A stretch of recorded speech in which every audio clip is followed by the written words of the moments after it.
sur France Info et sur France 24.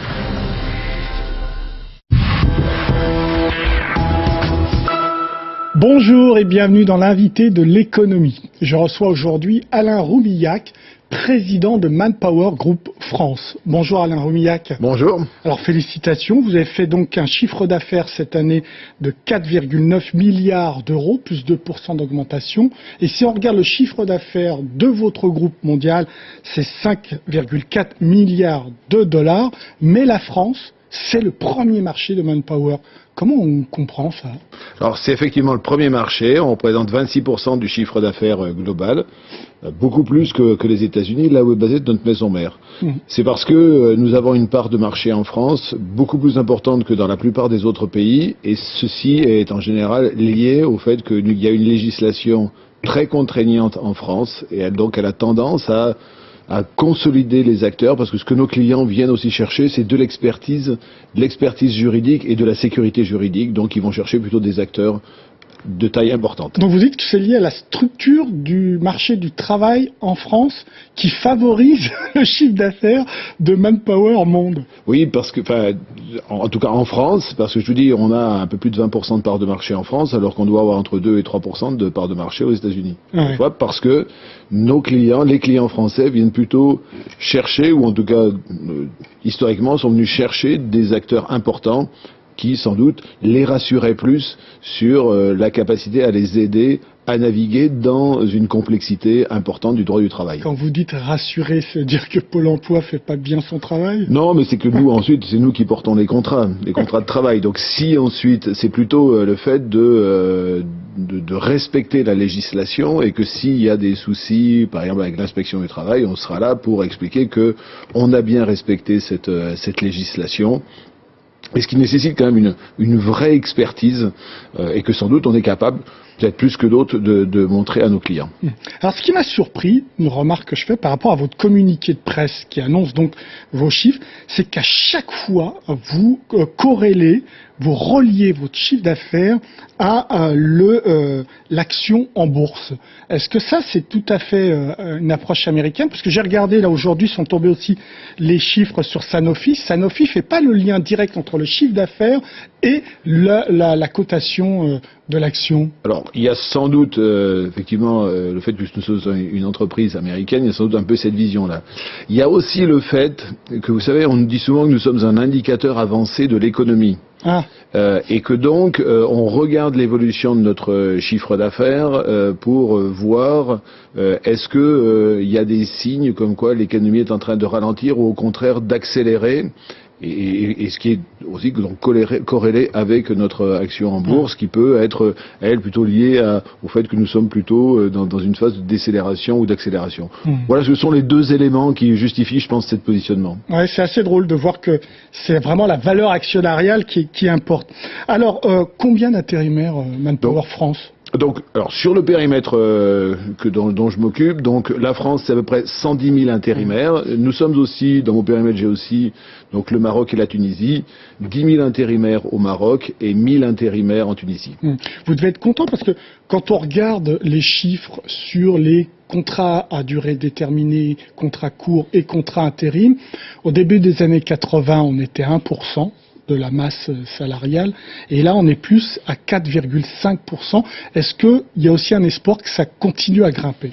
Alors, c'est plutôt stable depuis un certain nombre d'années. 2000, ouais. Simplement, c'est que la durée des contrats est en train de se réduire, en particulier sur du CDD. Oui. Donc, on est assez stable et on est à des taux qui sont à peu près ceux que l'on voit dans les autres pays industrialisés. Mais pour vous, ça veut dire que le marché va grossir encore ou il va se stabiliser? Aujourd'hui, on a plutôt la vision que ce marché est en train de se stabiliser. Bon, après, bien sûr, tout évolue en fonction de ce que peut être la conjoncture, et ça évolue aussi en fonction de ce qu'est l'évolution législative. Donc, mais nous, on voit plutôt une stabilisation du pourcentage de contrats courts dans l'ensemble des contrats. Et au niveau européen, c'est pareil, la même chose? Et c'est la même chose. Et je vous dis, et le pourcentage est à peu près le même dans l'ensemble des grands pays industrialisés, y compris aux US, y compris au Japon, en Australie ou un peu partout. Quels sont vos gros secteurs où vous avez besoin d'aide? Donc nous, aujourd'hui, nous travaillons majoritairement pour l'industrie. Plus de 50% de notre clientèle, c'est la clientèle industrielle. Ouais. Où nous fournissons des ouvriers, des techniciens. Puis ensuite, nous avons les secteurs du bâtiment, des travaux publics, de la distribution, de la logistique, et puis enfin le tertiaire avec la banque, l'assurance, beaucoup de métiers de tertiaire. Répartition ouvrier-cadre? Donc c'est très majoritaire, l'intérim est très majoritairement une activité d'ouvriers. Par contre, nous avons d'autres activités qui sont nos activités par exemple, de recrutement pour le compte de nos clients. Et là, nous sommes plutôt positionnés sur du recrutement de cadres ou d'employés et de techniciens. Voilà. Donc voilà comment se fait la répartition. Ça vous a embêté, le mouvement des Gilets jaunes? Assez peu. C'est vrai, pas d'impact? Non, nous, on a senti un impact négatif à partir de l'été, et on a senti que l'économie allait un peu moins bien, et nous, on sommes, comme je l'ai dit, très corrélés à l'économie. Mais finalement, sur les mois de novembre et de décembre, très très peu de différence et très très peu d'impact dans notre activité. Quelques clients impactés, en particulier sur le secteur de la distribution et de la logistique, mais somme toute assez peu. Faudrait pas que ça dure, non? Il ne faudrait pas que ça dure, puis ne serait-ce que ça crée une crise au sein du pays, mais on a le sentiment que la situation, nous, en ce qui concerne notre activité, elle est plutôt en train de se stabiliser, et je vous dis, on est plutôt en décroissance par rapport à l'année précédente sur la fin de l'année dernière. Il semblerait que sur ces dernières semaines, nous sommes en train de revenir à une activité qui est proche de celle que nous avions l'an dernier à la même période. Donc on est en pleine réflexion, assurance chômage, notamment la taxation ou pas des contrats courts.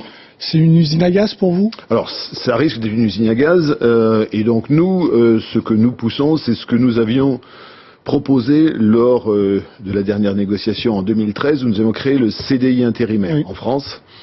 Donc au niveau de la profession, nous étions engagés à en faire 20 000, nous en avons fait déjà 50 000. 15 000 en ce qui concerne Manpower, et l'an dernier, nous en avons signé 6 500.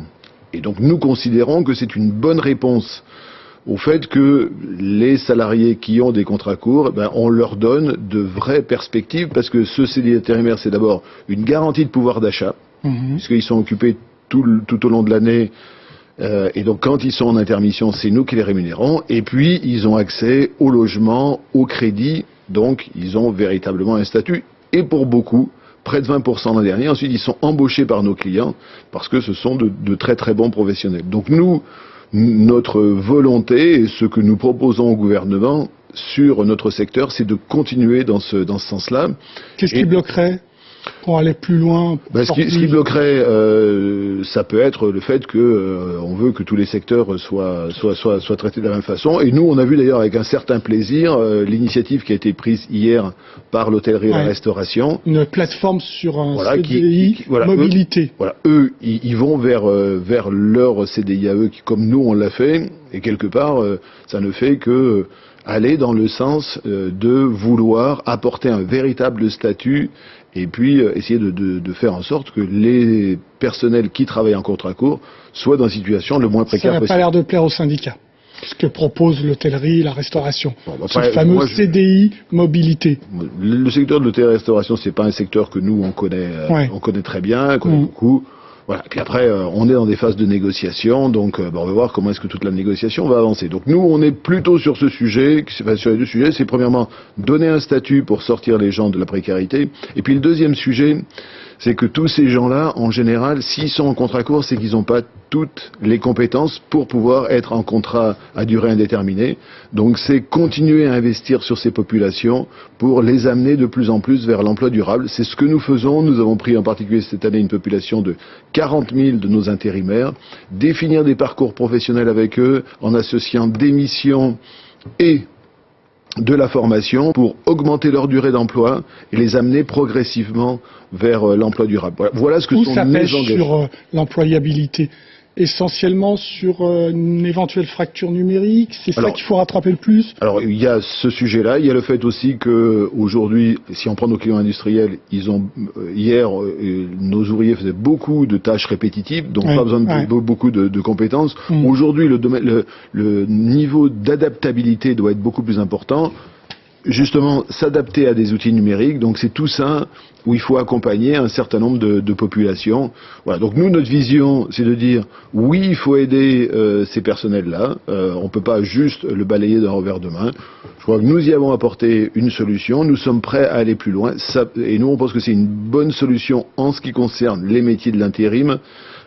Au sujet des contrats courts. Et puis après, quand on est sur des sujets de CDD, comme c'est le cas dans l'hôtellerie-restauration, il faut aussi trouver un certain nombre de solutions. Cet accompagnement que vous faites sur 40 000 personnes, c'est ça? Absolument. C'est quel type de profil? Plutôt jeune ou plutôt déjà Non, ça peut être parce qu'aujourd'hui on voit qu'il y a des gens qui rentrent dans l'intérim à tout âge parce que par exemple ils ont eu des aléas dans leur vie professionnelle. Donc ça peut être tous.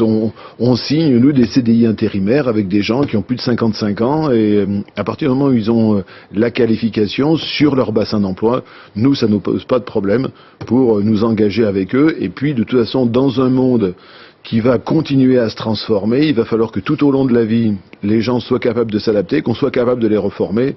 Et donc, il n'est pas question de dire, au-dessus de, 30-35 ans, vous rentrez plus dans le programme. Il faut qu'on ait cette capacité. C'est notre volonté, c'est que, quel que soit l'âge, nous soyons capables d'accompagner les gens vers l'emploi durable. Cette approche de Manpower France, est-ce qu'elle est réfléchie en fonction de comparaison avec d'autres pays? Est-ce que d'autres pays l'ont fait? Ce sont des recettes que vous avez prises? Ou alors est-ce que vous êtes le modèle pour les autres? Alors, ça va dans les deux cas. On partage beaucoup avec mes collègues internationaux nos expériences. Si vous prenez par exemple un pays comme la Suède, il n'y a que le statut de CDI intérimaire. D'accord. Le statut d'intérimaire tel qu'il existe. Donc quand on a lancé et quand on a poussé au lancement de ce dispositif, nous sommes allés voir nos collègues. Les Italiens ensuite ont suivi le pas. Donc oui, nous travaillons beaucoup à partager les expériences d'un pays à un autre.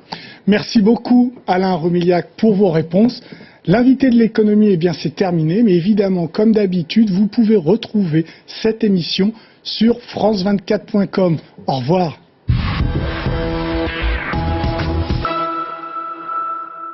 Austérité, déflation.